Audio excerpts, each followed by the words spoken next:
Bismillahirrahmanirrahim. Assalamualaikum warahmatullahi wabarakatuh. Alhamdulillah, wassalatu wassalamu ala rasulillah. Ashhadu an la ilaha illallah wahdahu la syarika lah, wa ashhadu anna sayyidana wa nabiyyana Muhammadan abduhu wa rasuluh, wa safiyyuhu min khalqihi wa habibuh.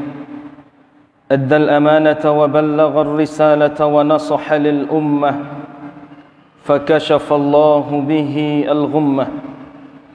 Wa qad jahada fillahi haqqa jihadih, wa tarakana ala mahajjatil bayda, layluha kanahariha, la yazighu anha illa halik. Allahumma salli wa sallim wa barik ala hadha an-nabiyil karim wa ala alihi wa sahbihi wa man tabi'ahu bi ihsanin ila yaumiddin. Bapak Ibu kaum muslimin dan muslimah, jamaah Masjid Agung yang dimuliakan Allah Subhanahu wa taala. Bersyukur kepada Allah atas segala limpahan rahmat dan karunia darinya. Kehidupan akan terus berjalan meskipun dalam susah, meskipun dalam sakit, meskipun dalam sempit. Yang tidak boleh hilang dari kehidupan kita adalah rasa terima kasih kepada Allah Subhanahu wa taala. Kesusahan kita belum seberapa, ada orang yang lebih susah hidupnya daripada kita. Sakit kita belum seberapa, ada orang yang sakitnya lebih sakit, lebih parah dari yang kita rasakan. Kehidupan kita belum sempit, meskipun minyak goreng langka, payah, tapi masih banyak cara untuk memasak daging. Masih banyak cara untuk mencari kawan nasi, Bapak Ibu yang Allah muliakan. Disolokkan lo nadoh dan antri panjang lo untuk minyak goreng lo. Kalau ada lo nan antri, pailah ke Sejunjuang. Di Sejunjuang tak ada antri-antri. Nyodak membali saya. Di Bapak Ibu yang Allah muliakan, yang tidak boleh hilang adalah rasa terima kasih kepada Allah Subhanahu wa taala. Jangan hidup kau segala yang dikeluhkan, tak boleh. Hidup kau nan disabui susah saya, tak boleh. Sakit saya nan diceriton ke kawan, tiba sanang yang saya. Tiba di sampi sekampung sanagari tahu. Tiba di lapangnya gitu antok-antok saya. Jadi Bapak Ibu yang Allah muliakan, dalam sempit, dalam lapang, dalam sakit, dalam sehat, jangan hilang rasa terima kasih kepada Allah Subhanahu wa taala. Berkali-kali dan berulang selalu kita sampaikan, bagi orang-orang yang beriman kepada Allah Subhanahu wa taala, hidup di dunia ini sama saja. Menjabat atau jadi rakyat jelata sama saja.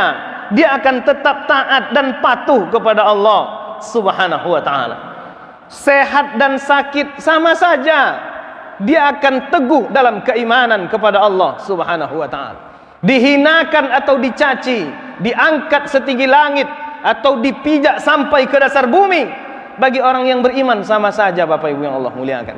Keimanannya tidak akan berkurang, ketaatannya tidak akan hilang. Bagaimanapun kondisi kehidupan yang akan datang kepada.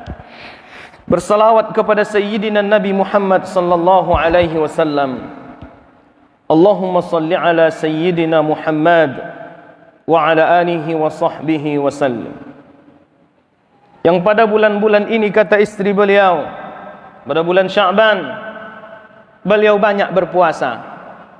Makanya Bapak Ibu yang Allah muliakan, sebelum Ramadan datang, banyak-banyaklah berpuasa. Bulan yang banyak dilupakan oleh orang-orang, karena kemarin terfokus kepada Rajab, lalu setelah itu fokusnya kepada Ramadan. Dia lupa, kata Rasulullah sallallahu alaihi wasallam, bahwa Sya'ban ini adalah syahrun turfa'u fihi al-a'mal, bulan diangkat kepada Allah semua amal-amal kita. Dan aku ingin, kata Rasulullah sallallahu alaihi wasallam, ketika amal-amalku diangkat, aku dalam keadaan berpuasa. Di antara hikmahnya adalah terbiasa diri, terlatih badan, perut, tangan untuk melakukan penahanan sebentar, bertahan sebentar dari segala bentuk kenikmatan dunia, wa in kana halalan, meskipun kenikmatan-kenikmatan itu halal untuk kita nikmati. Jadi Bapak Ibu yang Allah muliakan, ndak ada cerita puasa tua tu doh. Puasa tua. Babayo buya, litak mana badan buya, puasa tua. Asyang lo ange hari kini buya, dak sama udara janan biasa doh. Mungkin dek puasa pertama ke Puasa pertama dek inyo. Dek dak pernah puasa di hari-hari di bulan-bulan selain bulan Ramadan. Nah, bagi orang yang sering puasa Senin dan Kamis, puasa Ayyamul Baid, puasa-puasa sunnah lainnya, Ramadan justru bulan puncak kemenangan Bapak Ibu yang Allah muliakan. Ya baghiyal khairi aqbil wa ya baghiyasy syarri aqsir. Wahai orang yang selama ini teguh dalam kebaikan, teguh dalam ketaatan, datang bulan Ramadan, sambutlah. Kemarin mungkin ketaatanmu biasa-biasa saja, yang menopangnya hanyalah keimanan yang full kepada Allah Subhanahu wa taala. Bulan Ramadan seluruh amalmu akan dilipat gandakan oleh Allah Subhanahu wa taala. Maka bagi orang beriman, bulan Ramadan adalah bulan panen pahala, waktunya melipat gandakan pahala-pahala kita Bapak Ibu yang Allah muliakan. Makanya sebagian salafun saleh, mereka sudah mulai menanam kebaikan itu sejak di bulan Rajab, menambahnya, menyiramnya, membiasakannya di bulan Sya'ban. Di bulan Ramadan mereka tinggal panen pahala karena sudah terbiasa berada dalam ketaatan. Salat malamnya sudah terbiasa, sedekah dan tilawahnya sudah terbiasa, berjamaahnya sudah terbiasa, tidak ada yang berat. Bahkan Bapak Ibu yang Allah muliakan, ternyata makanan itu tidak berpengaruh pada kekuatan untuk ibadah sebenarnya. Justru tidak berpengaruh.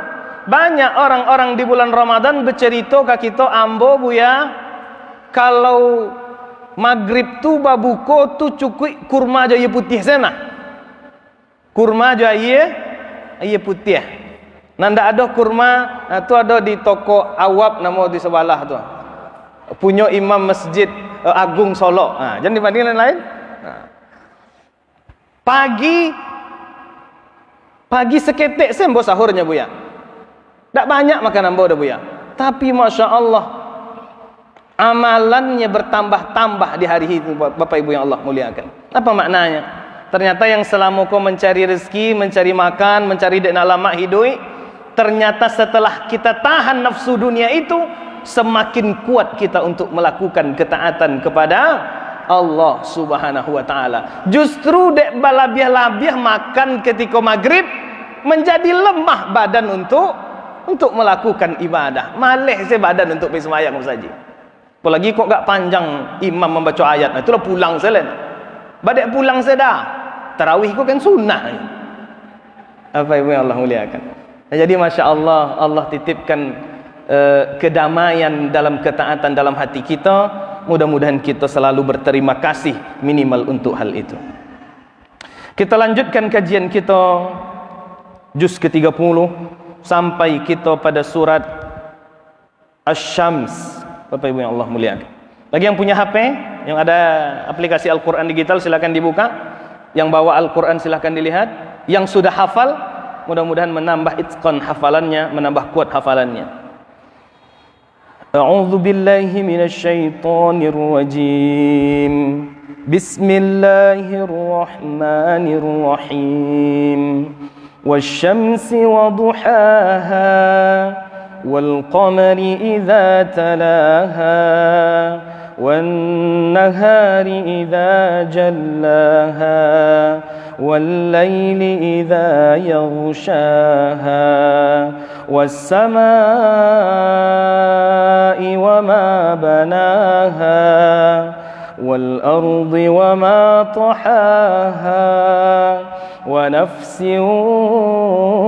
وما سواها فألهمها فجورها وتقواها قد أفلح من زكاها وقد خاب من دساها كذبت ثمود بطغواها إذ انبعث أشقاها فقال لهم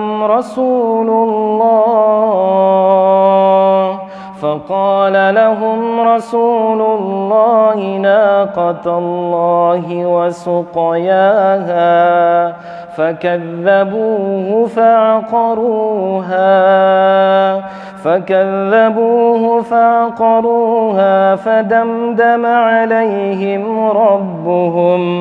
فدمدم عليهم ربهم بذنبهم فسواها ولا يخاف عقباها صدق الله العظيم. Surat Asy-Syams ini diantara surat yang dinasihatkan oleh Rasulullah kepada sahabatnya, kalau tidak salah Mu'adz bin Jabal, ketika beliau menjadi imam salat Isya, beliau baca surat Al-Baqarah, sehingga ada salah satu jamaah yang memisahkan diri. Dek terlalu panjang. Nah, kalau Al-Baqarah dibaca di imam, tio panjang nah Pak. Tapi kok Al-Kafirun panjang je lah, ayo dah. Kurang bana di dalam diri. Al-Baqarah tu 2,5 juz. 2,5 juz. Kurang lebih kok dibaca agak irama dengan capek. Sejam 15 minit kurang lebih. Sejam 15 minit sarakaat leh talok dia apa ibu tagak. Sarakaat baru nah. Setelah itu baru ditambah jo Ali Imran sudah. Kok talok tu mungkin masajid ko jamaah yang paling disayang dek malaikat kan. Karena ambo caliak ditampek nan lain ambo dak dos Al-Baqarah nan bo baca dak. Siu surah Al-Baqarah tapi sehalamannya. Sehalaman rakaat pertama, sehalaman rakaat kedua. Sudah assalamualaikum kecek orang di masjid di palangki mah atas sabuk je jadi. Siapa nan jadi imam tu? Panjang lah. Ustaz Sukri. Ustaz, ada gaya dah nah. Adaklah kenal. Kalau tak kenal mengutuk kalang. Jadi apa ibu yang Allah muliakan, bagi imam jangan terlalu panjang. Jadi untuk salat Isya ya Asy-Syams, Al-Lail, Sabbihis atau ayat-ayat lain yang tidak terlalu panjang. Dengan menyebut nama Allah Subhanahu wa taala yang Maha Pengasih lagi Maha Penyayang. Wasyamsi wa duhaha, dan demi matahari, wa duhaha, dan waktu duhanya, ketika dia sudah naik sepenggal. Apa nama bahasa kita dulu? Segalah, apa nama itu? Ketika matahari sudah terang cahayanya, sudah mulai hangat. Kata Rasulullah, bila waktu terbaik untuk duha? Ketika sudah mulai angin anak-anak unta. Di jam-jam 9 atau jam 10.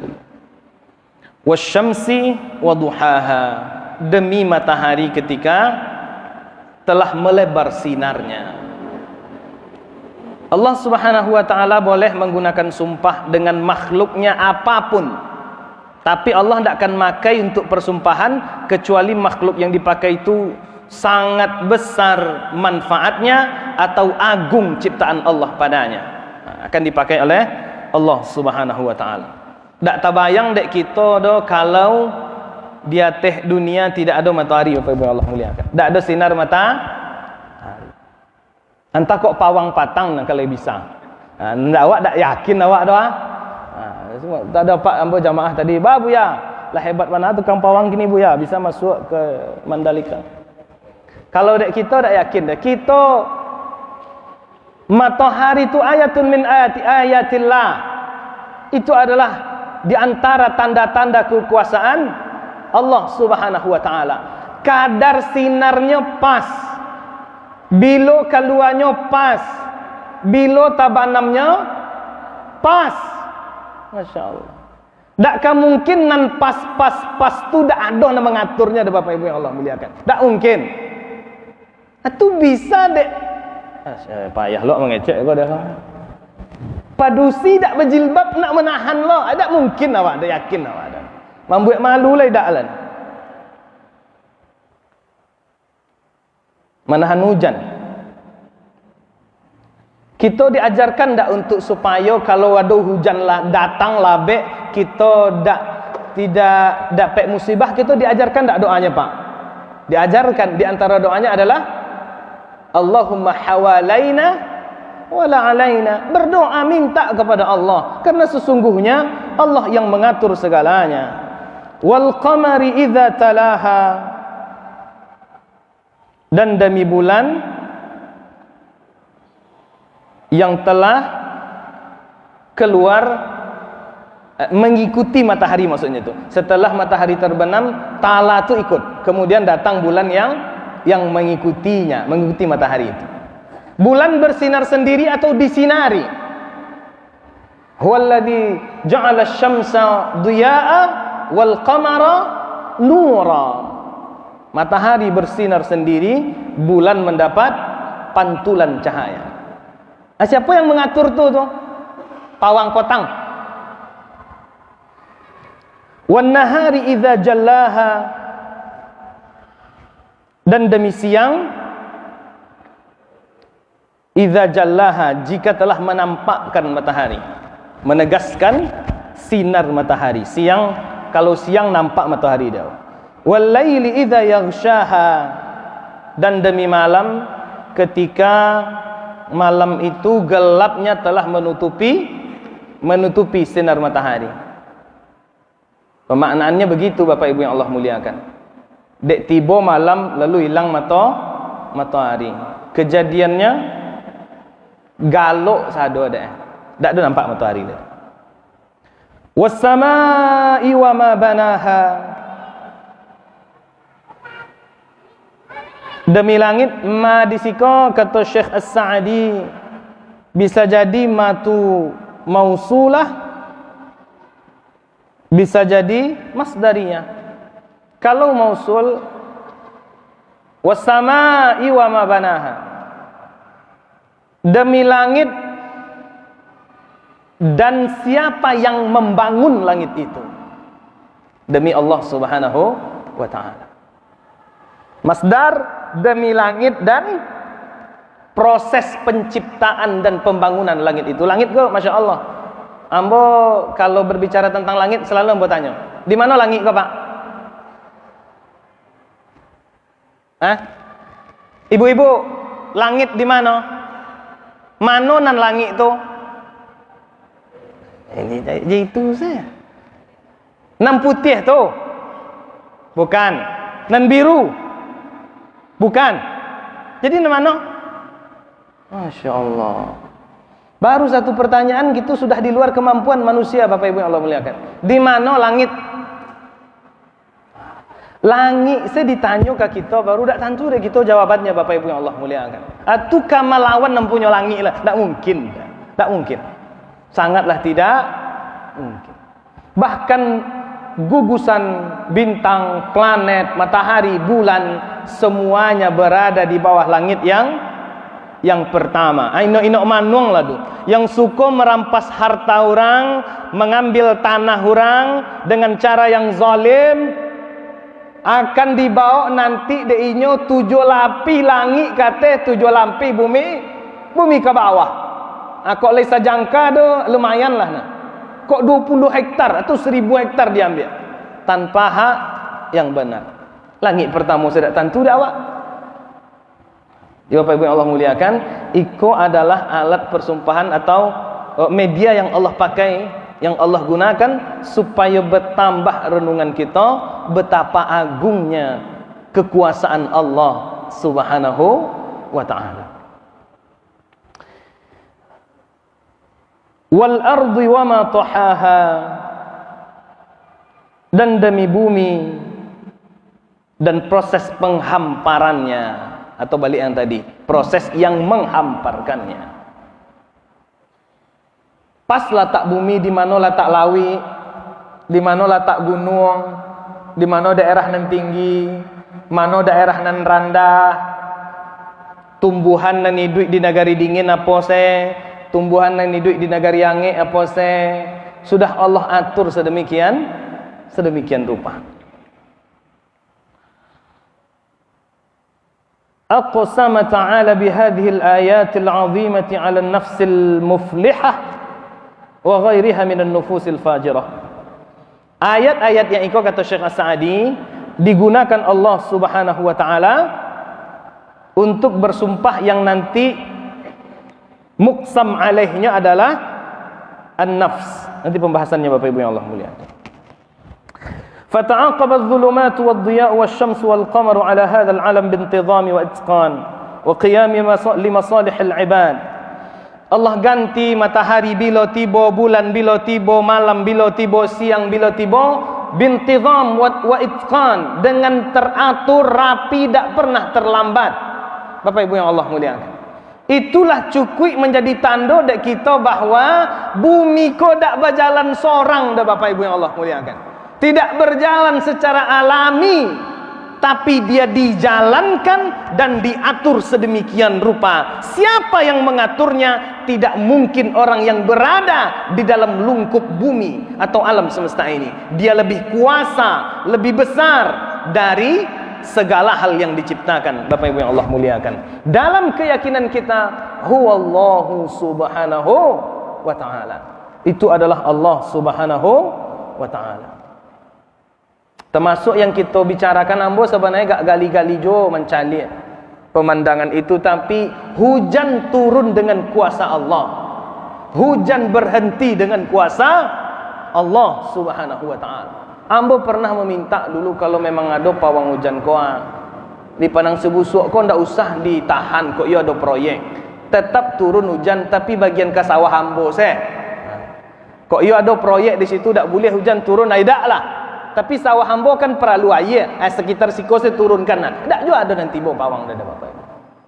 Bukan kita menantang, bukan kita membanggakan diri, tapi nandakah mungkin itu tak usah dipaksakan masuk ke dalam fikiran orang-orang yang beriman kepada Allah Subhanahu wa ta'ala. Jadi bahan cemoohan akhirnya di 2022 masih bawa jo apa tu lah, tekong apa namanya itu, wa qiyami li masalihil ibad. Setiap yang turun, setiap yang tertahan, malam yang datang, siang yang bertukar, ada masalihil ibad di dalamnya Bapak Ibu yang Allah muliakan. Ada kebaikan-kebaikan yang sudah Allah atur sedemikian rupa. Bahkan mohon maaf, dalam gempa bumi sekalipun, dalam musibah yang kita anggap musibah sekalipun, ada kebaikan yang Allah simpan di dalamnya Bapak Ibu yang Allah muliakan. Wa asa an takrahu syai'an wa huwa khairul lakum wa asa an tuhibbu syai'an wa huwa syarrul lakum. Bisa jadi engkau menyukai sesuatu, tapi menurut Allah itu tidak baik bagimu, sehingga hal itu tidak diberikan kepadamu. Bisa jadi engkau membenci sesuatu, tapi menurut Allah, dalam hitungan Allah itu baik bagimu, sehingga Allah takdirkan itu menjadi bagian dari kehidupannya. Begitu kita beriman kepada Allah Subhanahu wa ta'ala. Jangan suka menentang-nentang apa yang sudah ditakdirkan Allah Subhanahu wa ta'ala. Yang paling baik sikap orang yang beriman adalah ikhlas dan ridho atas semua ketetapan Allah Subhanahu wa ta'ala. Punya anak, alhamdulillah. Tak punya anak, alhamdulillah. Menjadi orang kaya, alhamdulillah. Menjadi orang miskin, alhamdulillah. Ngenek tiba orang miskin, alhamdulillah. Alhamdulillah. Jangan kaya, panjang urusan orang kaya tu Bapak Ibu yang Allah muliakan. Panjang. Karena ya awak dek sakit, alhamdulillah. Sehat kita, alhamdulillah. Itu kadar keimanan di dalam hati kepada Allah tu Bapak Ibu yang Allah muliakan. Tak boleh ada upek. Yang dalam ayat sebelumnya yang kita bahas bulan lalu, memang tak akan pernah hidup kau terlepas dari yang namanya kesusahan. Makanya kalau nak nio sanangi duit setelah hidup di atas dunia kau, lakukanlah labudda. Kata Syekh Sa'di, yang bagilahu an yas'a, wajib mestinya melakukan amalan yang akan melepaskannya nanti dari segala kesusahan-kesusahan yang dialami sejak dia di alam rahim sampai ke alam kubur, sampai di padang mahsyar. Lalu dia menerima catatan amal, ditimbang kebaikannya, masuk ke satu tempat. Di tempat itu tidak akan pernah ada lagi kesusahan yang dulu pernah dia rasakan Bapak Ibu yang Allah muliakan. Di situ awak bisa merasakan nikmat Allah Subhanahu wa taala. Tak ada lagi kesusahan, tidak ada lagi air mata, tidak ada kekecewaan, tidak ada kesedihan, tidak ada lagi umpat, tidak ada lagi permusuhan, tidak ada lagi dengki. Tempat itu dinamakan Allah dengan Jannatun Na'im, surga yang penuh. Jadi kok kali tak kita di atas dunia kau pak, ibu-ibu, litaklah dek nak menghilangkan susah nanti di akhirat kelak. Berletih-letihlah untuk melakukan sesuatu amalan yang amalan itu akan mengantarkan kita kepada rahmat Allah. Rahmat Allah akan memasukkan kita ke dalam surganya Allah Subhanahu wa ta'ala. Kok kaseso jo di atas dunia kita sudah bahas. Yang kaya seso, yang miskin seso, yang muda seso, yang tua seso, yang sehat seso, yang sakit seso. Kalaupun kan seso juga kita di atas dunia, kanya sesolah untuk sesuatu yang akan mengantarkan kita kepada kenikmatan yang tidak akan ada lagi kesusahan di dalamnya. Ada itu dah ada. Litak kita untuk solat sunnah, panik kita untuk menjaga diri dari yang haram, tak ada. Panik kita, letih kita untuk menjaga syariat-syariat Allah, tak ada. InsyaAllah lelahmu, letihmu, panikmu akan menjadi jembatan untuk menghilangkan segala kesusahan yang kita alami. Yang tak boleh tu dan jangan sampai tu adalah litak di atas dunia, lah payah di atas dunia, lah susah di atas dunia, nanti di akhirat masuk lo ke dalam tampik dan jauh lebih susah lo keadaan daripada yang kita rasakan di atas dunia. Akbaru dalil ala anna Allah bi kulli syai'in alim. Semua yang Allah ciptakan itu, bulan, matahari, siang, malam, hujan, panas, itu menjadi dalil, menjadi bukti bahwa memang Allah lah yang maha segala-galanya Bapak Ibu yang Allah muliakan. Tanamkan di dalam jiwa, di dalam hati yang maha segala-galanya Allah Subhanahu wa ta'ala. Oh, minantu perangainya tak sama jangan kita inginkan doh. Tak bisa. Karena yang keinginannya yang bisa terwujud hanya satu, keinginan Allah Subhanahu wa ta'ala. Kok sama keinginan kita je keinginan Allah, baru sampai apa yang kita niatkan Bapak Ibu yang Allah muliakan. Suami tidak seperti yang diinginkan, istri tidak seperti yang diinginkan, anak-anak tidak seperti yang diinginkan. Memang hidup di atas dunia kok tak bisa seperti yang kita inginkan. Sedo tak bisa pun yang ketujuh dek kita saya di atas dunia kok tak bisa. Yang bisa terjadi di atas dunia kok apa yang diinginkan Allah Subhanahu wa ta'ala. Nahnu nurid wallahu yurid walakinna Allah fa'alun lima yurid. Kita ingin mereka, kita ingin bentuk itu, kita nio serupa iko, tapi Allah punya keinginan dan keinginan Allah lah yang akan terlaksana. Orang yang pahamnya jo kaji itu, insya-Allah tidak ada kekecewaan di dalam hidup, tidak ada upat di dalam hidup, tidak ada keluh kesah di dalam hidup. Karenanya tahu yang maha mengatur itu adalah Allah Subhanahu wa ta'ala. Wa nafsin wa ma sawaha, dan demi diri, demi jiwa, dan proses penyempurnaannya Bapak Ibu yang Allah muliakan. Kita lahir ke atas dunia kau sudah sempurna jiwa kita Bapak Ibu yang Allah muliakan. Sudah sempurna. Baru kemudian turun ujian-ujian kepada diri kita. Selesai proses penciptaan dulu, selesai batinnya, selesai zahirnya, baru turun ujian-ujian Allah Subhanahu wa ta'ala. Yahtamilu anna al-murada nafsu sairul makhluqat al-hayawaniyah kama yu'ayyidu hadzal umum. Bisa ini maksud adalah jiwa sado makhluk yang ada.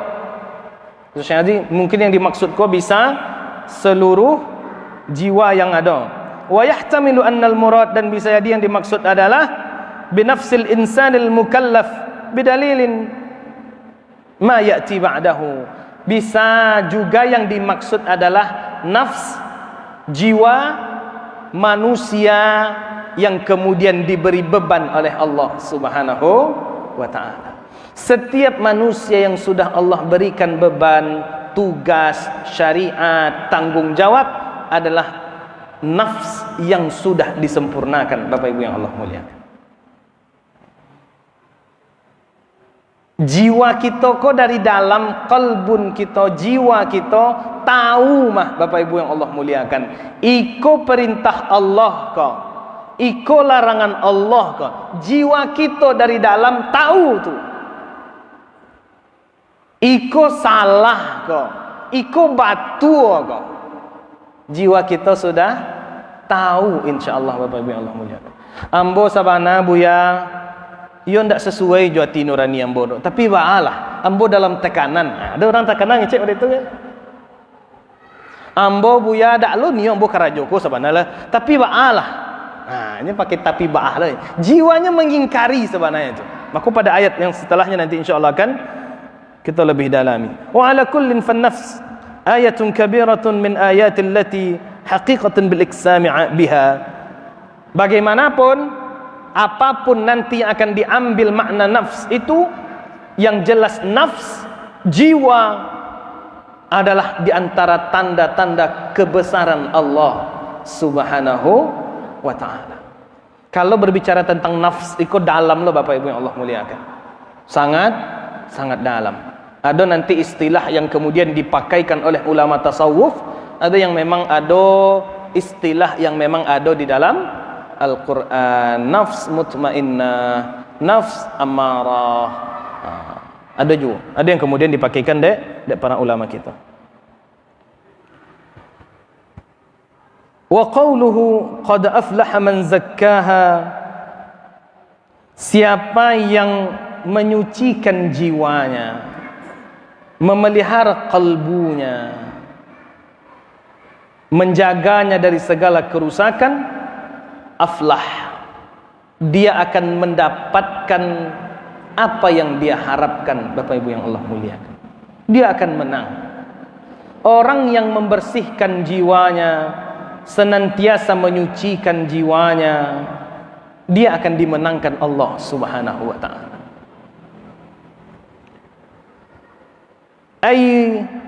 Dia artinya dia sucikan dirinya minadz-dzunub, dia sucikan jiwanya dari segala bentuk dosa dan kemaksiatan. Nah, itu kita sampaikan tadi. Jiwa konyolah tahu.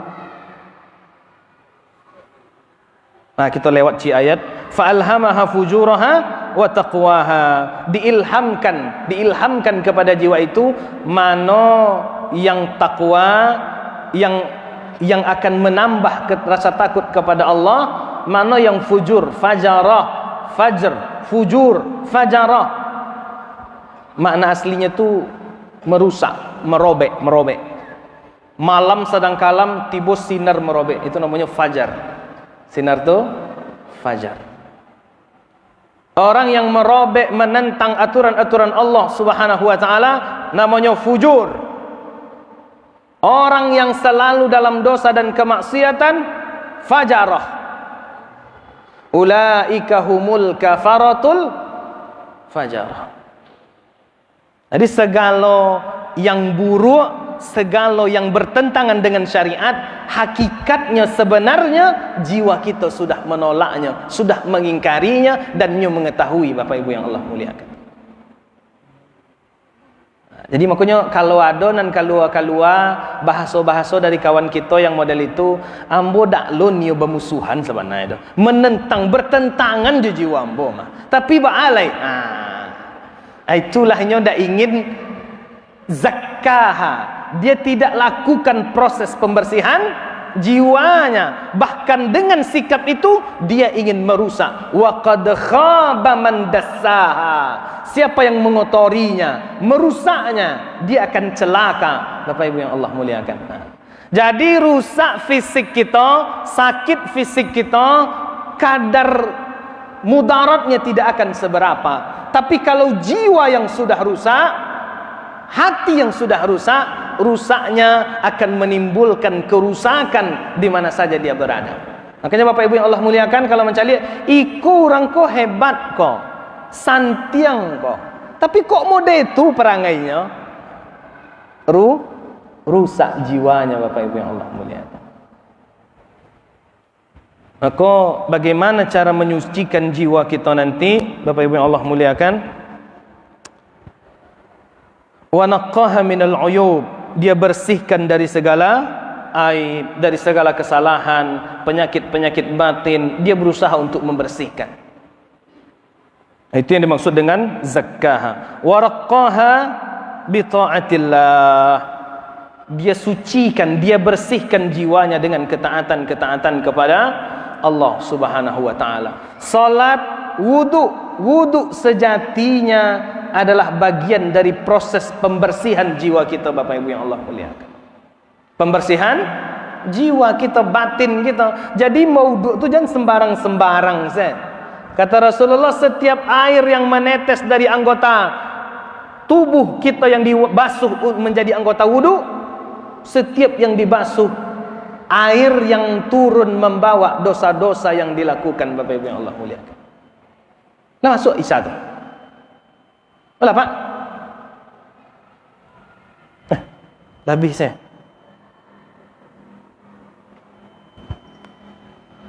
InsyaAllah kita lanjutkan setelah salat isya insyaAllah.